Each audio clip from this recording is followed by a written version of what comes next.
Today I am going to deal with the new topic. Topic is the characterization of Caliban in the tempest and tempest.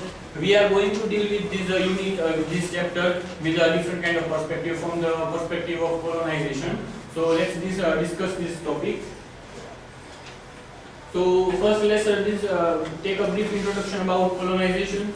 That colonialism is a control and governing influence of a nation over a dependent country, territory or people. And what is about post-colonialism? It means after colonialism, a post-colonialism is a study of a culture after a physical and political withdrawal of an oppressive power. So colonialism shows something a power when the many of European countries rule on the east side of the our world, and then post-colonialism reflects the activity after the colonialism.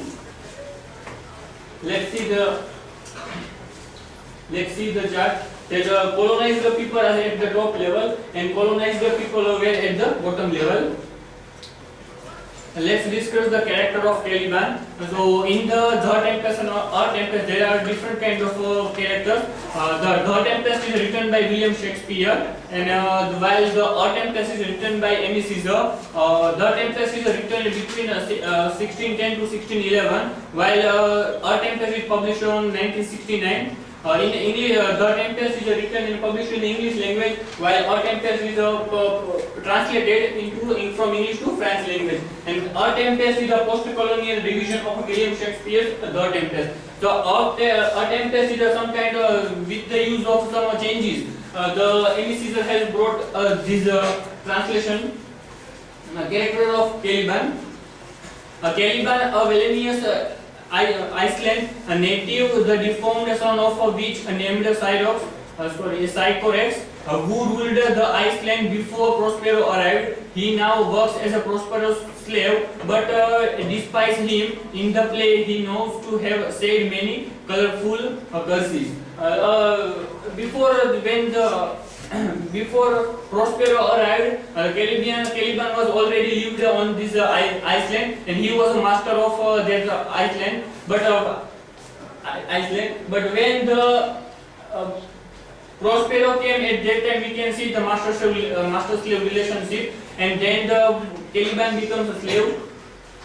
Let's analyze the character of Caliban. In The Tempest, Caliban having no power, while in the Tempest, Caliban has some power.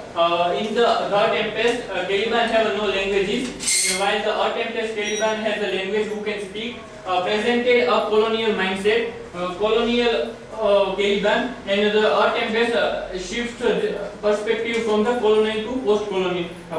So in we can say the changes because of this post-colonialism, the Emmy Caesar has made some changes in the character of Caliban, and then he bring this character. So to prove my point, I have one small video, so I can show that how the Caliban portrayed in the Tempest. Maybe this video is not relevant to the real atmosphere, real situation, because there are many huge buildings which will not be presented during the Shakespeare time. So you can just imagine how would be character during those times, but don't go beyond the character and other things.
You can see that how the character of Caliban is portrayed here.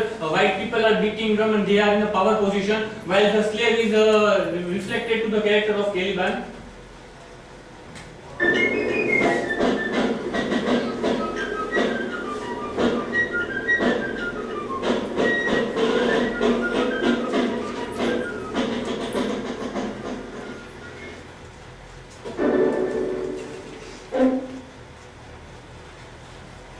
So we can see that how the character of Caliban is reflected in The Tempest.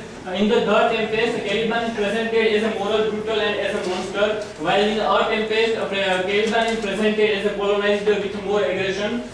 In The Tempest, Caliban symbolized a primitive humanity, while in The Tempest it is symbolized the third world.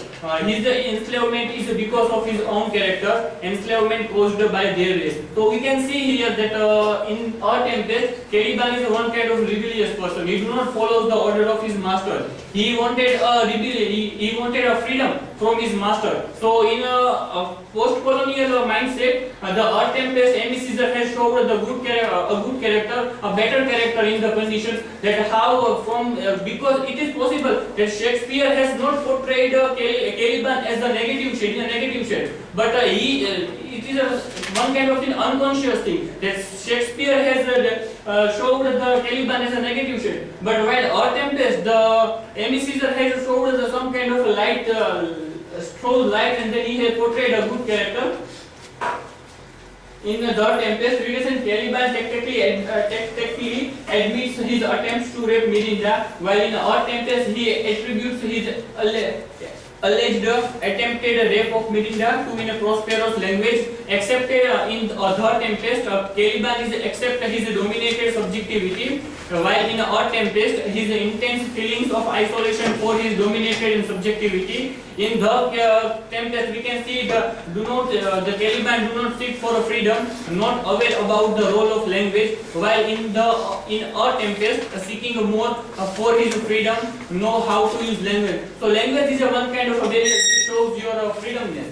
How can a language be used in this? We can see here.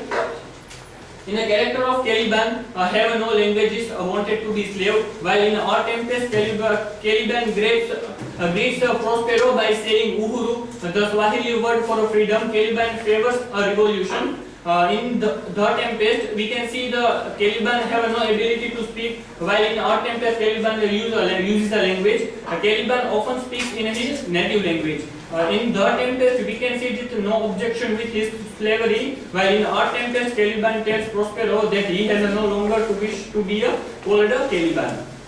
So in conclusion, I would like to say that A Tempest by Amy Caesar is a play based largely on Shakespeare's The Tempest with only a few changes.